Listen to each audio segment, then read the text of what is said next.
अस्सलाम वालेकुम एवरीवन। आज की क्लास के साथ मैं हूं नादिया जदून। बेसिकली हम लोग बात कर रहे थे बीटा लैक्टम्स की। बीटा लैक्टम में हमने पेनिसिलिन को डिस्कस कर लिया था। सेकंड था हमारे पास सिफालोस्पिरिन। सिफालोस्पिरिन की क्लासिफिकेशन के साथ मैंने जेनरेशंस भी मेंशन की है। This is one, second, third and fourth. अगर आप रिसर्च पढ़ते तो आपने देखा होगा कि आजकल एंटीबायोटिक की फिफ्थ जेनरेशन भी लॉन्च हो चुकी है। हाँ, अनलकीली पाकिस्तान में हमारे पास चीज़ें थोड़ी लेट आती हैं, बट आ जाती हैं। होपफुली हमें भी कुछ ना कुछ मिल ही जाएगा। तो फर्स्ट जो हमारी जनरेशन है, इसमें कैप्सोल और सिफाजोलिम वगैरह आता है। मैं कोशिश करती हूँ कि नाम वही ऐड करूँ जो आपको मार्केट में ऑलरेडी मिल रहे होते हैं, जिस मार्केट में जिस नाम के साथ आपकी मेडिसिन ऑलरेडी आ रही होती हैं। हमारी जो फर्स्ट जनरेशन है, ये हमारे ग्राम पॉजिटिव के ऊपर जाके एक्ट करती है। इसी तरह जो सेकंड जनरेशन है, ये जाइनासिफ के नाम से आ रही है। ये ग्राम नेगेटिव पे जाके अफेक्ट करती है। फिर थर्ड और फोर्थ जनरेशन दोनों जो है, इसमें रोसोफिन, क्लेफ्रान, सेफीपाइम वगैरह है, ब्रॉड स्पेक्ट्रम है। इसकी ब्रॉड स्पेक्ट्रम के बारे में लास्ट टाइम भी मैंने आपको बताया था, जब पेंसिलिन के ब्रॉड स्पेक्ट्रम थे, तब भी मैंने आपको यही एग्जाम्पल दी थी कि आपके पास अगर हाई ग्रेड फीवर के साथ एक पेशेंट आता है, तो आप फर्स्ट जब उसका ब्लड ड्रा करते हैं, तो उसको फ़ौरन बाद आप सेफ्ट्रेक्सोन, सेफिटेक्जीम या इस तरह की कोई मेडिसिन उसको दे देते हैं। Basically Rocephin is a ceftriaxone and Claforan is a cefotaxime. आपने देखा होगा कि रोसोफिन या जैसे अमोक्सिसिलिन की हम बात कर रहे थे, इसी तरह रोसोफिन भी बहुत ज़्यादा यूज़ होने वाली मेडिसिन है हमारे पास। फिर बात वही आ जाती है कि वाई ओनली टेम्परेचर। टेम्परेचर की एग्जांपल क्यों देती हूँ मैं? टेम्परेचर की एग्जांपल इसलिए देती हूँ कि temperature is a sign of inflammation. आपकी बॉडी में किसी जगह पे भी इन्फेक्शन होगा तो ऑब्वियसली आपको फीवर होगा। फीवर होने के बाद जब आप हॉस्पिटल आते हैं, तो आपके ब्लड टेस्ट लेने के बाद उस इन्फेक्शन को सबसाइड करने के लिए हम क्या करते हैं, ब्रॉड स्पेक्ट्रम लगा देते हैं। ब्रॉड स्पेक्ट्रम वो मेडिसिन होती हैं जो ग्राम पॉजिटिव और ग्राम नेगेटिव पे एट अ टाइम अफेक्ट करती हैं। ये थी हमारी क्लासिफिकेशन। अब हम इसके यूजेस की बात करेंगे कि ये मेडिसिन हम लोग कहाँ कहाँ पे यूज करते हैं। Surgical infection, post surgical infection से बचाने के लिए भी हम लोग स्पेशली कैप्सोल या फर्स्ट जनरेशन हम तब देते हैं। अच्छा, उसमें ये होता है कि जब सर्जरी हो जाती है, जाहिर सी बात है, वुंड ओपन होता है, तो हमें ये लगता है कि मे बी ये आगे जाके इशू करेगा। सेकंड, जैसे ज़ाइनसिफ है, ग्राम नेगेटिव पे बहुत अच्छा इसका अफेक्ट है, तो हम लोग मोस्टली ये देते हैं। निमोनिया ओटाइटिस हो गया, या फिर साइनोसाइटिस हो गया, या रिस्पायरेटरी ट्रैक्ट के जितने भी इन्फेक्शंस होते हैं। हमारी थर्ड और फोर्थ जनरेशन जो है, ये थोड़ी सी ब्रॉड स्पेक्ट्रम है, ग्राम पॉजिटिव ग्राम नेगेटिव दोनों को कवर देती है। तो इसलिए हम इसको meningitis, influenza, typhoid, septicaemia, hospital acquired pneumonias में यूज करते हैं। कंपेरेटिवली अगर निमोनिया की बात की जाए, तो हॉस्पिटल एक्वायर्ड निमोनिया जो होता है वो ज़्यादा डेंजरस होता है। एक तो ऑलरेडी आप इतने लो इम्यून उसके साथ आए हुए होते हैं हॉस्पिटल में, ऊपर से आप हॉस्पिटल से ही कोई बड़ा बग ले लेते हैं, तो क्या होता है कि वो आपके लंग्स को ऑलरेडी जो बेचारे वीक होते हैं, थोड़ा ज़्यादा वीक कर देता है। तो वहाँ पे हमें जो डोज़ होती है वो थोड़ी ज़्यादा भी चाहिए होती है। अगर डोज़ की ही बात कर लें, यहाँ पे चले डोज़ वर्ड आया तो बात भी कर लेते हैं। जैसे रोसोफिन है, ज़ाइनासिफ है, क्या हम ऐसे ही उठा के किसी भी पेशेंट को इतनी ही दे देंगे? नहीं। हर ड्रग का अपना एक वो होता है कि आपने 8 mg पर केजी देनी है, 10 mg पर केजी देनी है, तो उसके अकॉर्डिंगली, फॉर एग्जांपल हम रोसोफिन की बात करते हैं, एक पेशेंट है, उसके 70 केजी वेट है और हम 10 mg पर केजी के हिसाब से दे रहे हैं, तो ऑलमोस्ट जितनी भी डोज बनेगी हम उसे डिवाइड कर लेंगे। तो 24 आवर्स में कम से कम हमने उसे बीडी में देना है, 2 टाइम देना है, ठीक है। नेक्स्ट इंशाल्लाह I will try my best कि मैं बीच में किसी जगह पे ड्रग कैलकुलेशंस, ड्रग डोजेस भी ऐड करूँ। एडवर्स इफेक्ट, एडवर्स इफेक्ट में डायरिया हो सकता है, एब्डोमिनल पेन हो सकता है, लेकिन जो बहुत ज़्यादा कॉमन चीज़ है, ठीक है, आपका जो ब्लीडिंग टाइम है, ठीक है, जो आपका बीटी है और सीटी है, ये प्रोलॉन्ग हो जाएगा, ठीक है। उसमें फिर आपकी जो ब्लीडिंग टेंडेंसी है वो क्या हो जाएगी, हाई हो जाएगी। ज़ाहिर सी बात है, कोई भी मेडिसिन जब हम लेते हैं, तो कहीं न कहीं जाके हमारे किडनीज़ पे वो अफ़ेक्ट करती है, तो हमें इसमें इस चीज़ का ख़्याल रखना होता है कि ये जो ड्रग्स होती हैं, इनकी वज़ह से नेफ्रोटॉक्सिसिटी बहुत ज़्यादा होती है। एलर्जिक रिएक्शन को तो मैं बहुत ज़्यादा वो करूँगी, क्योंकि पहले भी मैंने आपको यही बताया था कि जब भी हम कोई मेडिसिन देते हैं, जब भी हम कोई ड्रग देते हैं, तो हमें क्या करना चाहिए, उसके लिए प्रॉपर उसकी टेस्ट डोज़ देनी चाहिए। टेस्ट डोज़ का मैंने आपको बताया था, आपने स्किन का कोई भी लाइक मोस्टली ये पार्ट सिलेक्ट किया जाता है, स्किन का ये पार्ट सिलेक्ट करना है और उस पे आपने एक इस तरह का सर्कल बनाना है और उस सर्कल के दरमियान ये जो जगह है, यहाँ पे आपने मेडिसिन दे देनी है। मेक श्योर कि मेडिसिन का नाम लिखना ना भूलिए और टाइम लिखना ना भूलिए, ठीक है? जैसे फॉर एग्जांपल आप क्लेफ्रॉन दे रहे हैं, तो आप क्लेफ लिख के 10:30 पे दे रहे हैं, तो 10:30 लिख देंगे। और उसके बाद आपने जाके चेक करना है कि इस वाला ये जो एरिया है, इसके सराउंडिंग में कोई रेडनेस तो नहीं हो रही, कोई स्वेलिंग तो नहीं हो रही, ऐसी कोई चीज़ तो नहीं है, ठीक है? दूसरी बात ये है कि वहाँ पे मैनी टाइम इस तरह भी होता है कि टेस्ट डोज़ टोटली क्लियर होती है, लेकिन ड्रग जो हम पेशेंट को दे देते हैं अ, उसकी वजह से फिर भी एलर्जीज़ हो जाती है। तो आपने मेक श्योर करना है कि इन चीज़ों के लिए उसको देखते रहना है। ड्रग रिएक्शन या उसके अलावा एलर्जी रिएक्शंस में हम बात करें, तो मैनी पेशेंट्स ऐसे भी होते हैं जो पहले से एलर्जिक होते हैं मेडिसिन से। ऑलरेडी उन्होंने मतलब वो हिस्ट्री में हमें बता रहे होते हैं कि हमने एक अरसा पहले ये दवाई खाई थी, तो इससे मुझे उल्टी हो गई थी या मुझे इसकी वजह से जिस्म पे ख़ारिश आना शुरू हो गई। तो कभी भी कोई भी मेडिसिन जब पेशेंट को देने के लिए जाते हैं, तो उस टाइम आप लोगों ने इस चीज़ का बहुत ख्याल रखना है। एक तो आप लोगों की पेशेंट के साथ सलाम दुआ, हाय हेलो अच्छी होनी चाहिए। आप जाके टाइम विश करें, अपना नाम बताएँ, उनसे उनका हाल पूछें, दे विल फील गुड। आप उनके फेवरेट नर्सेस में काउंट होने शुरू हो जाएँगे and they will be very comfortable to talk you. ऐसा नहीं है कि आप किसी के साथ अच्छे तरीके से बात करोगे और वो आपको खा जाएगा, नहीं। हम कभी भी जब किसी बंदे के साथ बहुत अच्छे तरीके से बात करते हैं ना, तो वो ज़्यादा कंफर्टेबल होता है। अपनी फैमिली में ही देख लो ना, आप में से एक बहन-भाई ऐसा होता है, जो मामा-पापा का फ़ेवरेट बच्चा होता है। वो क्यों होता है? क्योंकि वो अपने पेरेंट्स को टाइम देता है, वो उनकी सुनता है, वो उनके साथ डिस्कस करता है चीज़ें, वो उनको अंडरस तो पेशेंट जब या हमें थोड़ा-सा भी हेडेक, फ़ीवर या थोड़ा-सा कुछ हो जाए, तो हम कितने चिड़चिड़े से हो जाते हैं। तो पेशेंट को भी उस टाइम में अपनी फैमिली की, आपकी नीड होती है।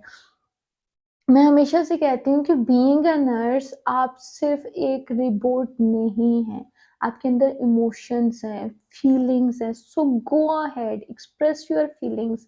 अपने उस पेन को आप एक्सप्रेस करें उस पेशेंट के सामने, जिसके लिए आप वो फ़ील कर रहे हो, क्योंकि नर्स को सिम्पैथेटिक और एम्पैथेटिक दोनों होना चाहिए, ठीक है? चलें हम बाहर निकल गए हैं थोड़ा-सा टॉपिक से।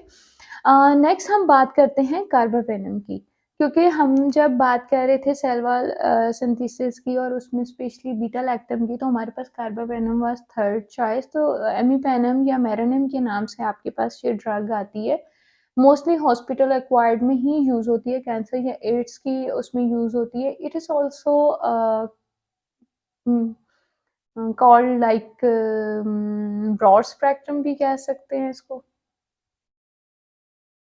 फ़ॉस्फोमाइसिन की अगर हम बात करें, तो फर्स्ट जो हमारी बिल्कुल फर्स्ट इसकी क्लास थी, उसमें हम लोगों ने बात की थी पैथोफिज़ियोलॉजी की। तो हमने बात की थी कि यूडीपी नैग जो होते हैं वो यूडीपी नैम में चेंज होते हैं। थोड़ा-सा फिर से रिपीट कर देती हूँ आपको कि जो हमारे सिंपल शुगर के मॉलिक्यूल्स होते हैं, वो जाके नैग के साथ मिलते हैं एक एंजाइम के थ्रू। यूडीपी के साथ, यूडीपी नैग के साथ जब मिलता है, तो यूडीपी नैग बनाता है। फिर ये यूडीपी नैग जो है ये नैम में चेंज होता है। जब ये नैम में चेंज होगा, तो ये भी या कन्वर्ट होगा, तो ये भी एक एंजाइम के थ्रू ही कन्वर्ट होगा और इसको इनोल पायरोवेट ट्रांसफेरेज़ कहते हैं। अब फॉस्फोमाइसिन क्या करता है कि ये जो हमारा इनोल पायरोवेट ट्रांसफेरेज़ है, इसको जाके इनहिबिट कर देता है, इसको जाके ब्लॉक कर देता है। ये जैसे ही इसको ब्लॉक करेगा, तो ये आगे का सारा प्रोसेस नहीं होगा, क्योंकि जब हमारे ये नैग जो है यूडीपी नैम में ही चेंज नहीं होंगे और आगे हमारे पास एएलानिन एल लाइसिन या डी-एलानिन ही नहीं बनेंगे, तो आगे का प्रोसेस फिर वहीं पे क्या होगा, हमारा ठप हो जाएगा। अब ये फॉस्फोमाइसिन जो है, ये भी gram positive and gram negative दोनों के ऊपर जाके अफेक्ट करते हैं। लाइक हम इनको भी as a broad spectrum consider कर सकते हैं। फोस्फोमाइसिन की भी डोज का मैं आपको बता दूं कि ये मिनिमम हम लोग ऑलमोस्ट 3 ग्राम में देते हैं और ये एक साशे की शक्ल में आता है, ठीक है। और ये मोस्टली जो दिया जाता है ये यूटीआईज में दिया जाता है। आप देखेंगे जो पेशेंट यूरिनरी ट्रैक्ट इन्फेक्शंस के साथ आते हैं ये उसमें दिया जाता है। अब उसके बाद है हमारे पास साइक्लोस्ट्रीन। मेरा ये था कि आज हम इन चीज़ों को क्लियर कर लें ताकि नेक्स्ट हम फिर किसी और टॉपिक पे बात कर सकें, ठीक है। साइक्लोस्ट्रीन की अगर बात करें तो हमने ये बात की थी कि ये जो सारा प्रोसेस होता है तो उसके एंड में क्या होता है, जब ये सेल से बाहर जा रहे होते हैं यूडीबी, नैम और nag along like alanine, L lysine and D alanine, तो बाहर जाके क्या करता है कि ये एल एलानिन और डी एलानिन जो है ये हमारे जितने भी वहाँ पे नाइबर वो है आइंस वगैरह हैं उनके साथ जाके, जो उनकी नाइबर प्रोटीन है उनके साथ जाके मिलते हैं। हमने बात की थी कि ये जब आपस में मिलते हैं उसके साथ बेसिकली वहाँ पे उन्होंने पेप्टोग्लाइकिन बनाना था, पेप्टाइड। तो पेंटापेप्टाइड बनाने के लिए देखें डी एलानिन एल एलानिन के साथ मिला और फिर पेंटापेप्टाइड बनेगा हमारा। तो उसमें एक एंजाइम के थ्रू मिलेगा जिसको कहते हैं रेस मेस एंजाइम, ठीक है। अब क्या है कि ये जो हमारी मेडिसिन है साइक्लोसरीन, इसने जब हमने साइक्लोसरीन दी तो साइक्लोसरीन ने क्या किया, जाके इस वाले एरिए को ब्लॉक कर दिया, इस पे काम किया, इस पे एक्ट किया, इसको इनहिबिट किया। जैसे ही इसने इनहिबिट किया तो जाहिर सी बात है डी एलानिन एल एलानिन के साथ नहीं बनेंगे आगे, फिर जो सेल से बाहर ये लोग नहीं जाएंगे, नाइबर्स के साथ अपनी सलाम दुआ नहीं बनाएंगे तो इनकी कन्वर्जेंस नहीं होगी। फॉर एग्जाम्पल यहाँ पे छोटी सी एक चीज मैं आपको बता देती हूँ, आपका एमसीक्यू आ जाता है। आपके एमसीक्यू में लिखा हुआ होता है कि वो कौन सा रिसेप्टर है या वो कौन सा एंजाइम है जो एल एलानिन को डी एलानिन में कन्वर्ट नहीं होने देता, और आपके साथ इनॉल पायरोवेट ट्रांसफर्स आ जाता है, रेसमिस आ जाता है, या एक दो और लगा देते हैं, तो आपको ये पता होना चाहिए वो रेसमिस एंजाइम है। हम लोग इसके अलावा फिर आगे जाके बात करते हैं इसके एडवर्स इफेक्ट की, कि साइक्लोस्ट्रीन का जो मेन साइड इफेक्ट या एडवर्स इफेक्ट क्या होगा। इससे हेडेक हो सकती है, ट्रिमर्स हो सकते हैं और कन्वल्जन्स हो सकते हैं। ये देखिए हमने ऊपर एमीपेनम को जब डिस्कस किया तो एमीपेनम से भी हेडेक थी, सीजर्स थे, और इससे मतलब लाइक साथ में ट्रिमर्स हो सकते हैं। अब हम लोग बात करेंगे कि being a nurse what is our duty here, हमें यहाँ पे क्या करना है। देखिए मैं बार बार आप लोगों को इस चीज़ के लिए इनकरेज करती हूँ कि build a good relationship with your patient, कि वो इतना कंफर्टेबल हो जाए कि वो आपको अपने बारे में बताते हुए बिल्कुल भी परेशान ना हो, ठीक है। नर्सिंग केयर की बात करेंगे हम लोग एडवर्स इफेक्ट को लेके, तो हमारे लिए ज़्यादा इजी हो जाएगा, क्योंकि बच्चे बेचारे क्या कर रहे होते हैं, नर्सिंग केयर अलग से रट रहे होते हैं, एडवर्स इफेक्ट अलग से रट रहे होते हैं, क्लासिफिकेशन अलग से रट रहे होते हैं, तो उनके लिए थोड़ा सा मुश्किल हो जाता है। देखिए सबसे पहले हमारे पास जो एडवर्स इफेक्ट आया था it was diarrhoea and abdominal pain. तो हमने किस चीज़ के लिए देखना है, इनटेक आउटपुट के लिए, कि पेशेंट ने एक दिन में कितना यूरिन पास किया, कितना स्टूल पास किया। एक इनटेक आउटपुट से आप 3 चीज़ें एट अ टाइम दे सकते हैं, diarrhoea, abdominal pain and nephrotoxicity. जाहिर सी बात है यूरिन आउटपुट से आपने नेफ्रॉन को देखना है। दूसरी चीज़ हमने बात की थी तो हमारे लैब टेस्ट आ जाएंगे। देखिए प्रोलॉन्ग बीटीसीटी का आपको वैसे नहीं पता चलेगा, जब आपको ये पता है कि ये इसका एडवर्स इफेक्ट है तो आप ऑब्वियसली उसको चेक करवाते रहेंगे। तो बीटीसीटी आपने चेक करना है, और जैसे ही आपने बीटीसीटी के लिए सैंपल ड्रॉ किया उसके साथ आप लोगों ने किडनी को भी देख लेना है। जाहिर सी बात है आप उसके साथ KM7 करवा रहे हैं या LFTs करवा के लीवर को भी देख लेंगे, क्योंकि हम सब जानते हैं, मेरा जो बिल्कुल फर्स्ट वाला लेक्चर था जब मैं लीवर को एक्सप्लेन कर रही थी तो मैंने आप लोगों को ये बताया था कि मेडिसिन की जो मोस्टली अब्जॉर्प्शन होती है वो लीवर के अंदर होती है। एलर्जी का आपको बता दिया कि यार टेस्टोस प्लीज़ मस्ट देनी है। सीज़र्स के लिए पेशेंट को जनरली देखते रहना है, उनके वाइटल साइंस चेक करते रहना है। फिलबाइटिस बहुत पेनफुल प्रोसेस है। आप यकीन मानें कैनुले का जो पेन है ना, अल्लाह ना करे आपको बियर करना पड़े, अल्लाह ना करे, तो आपको फ़ील होगा कि उस टाइम पेशेंट क्या फ़ील कर रहा होता है। तो प्लीज़ मेक श्योर कैनुला के डेज़ सिर्फ़ 3 डेज़ के लिए होता है। बड़े बोर का कैनुला लगाएँ, 20 का लगाएँ, ठीक है?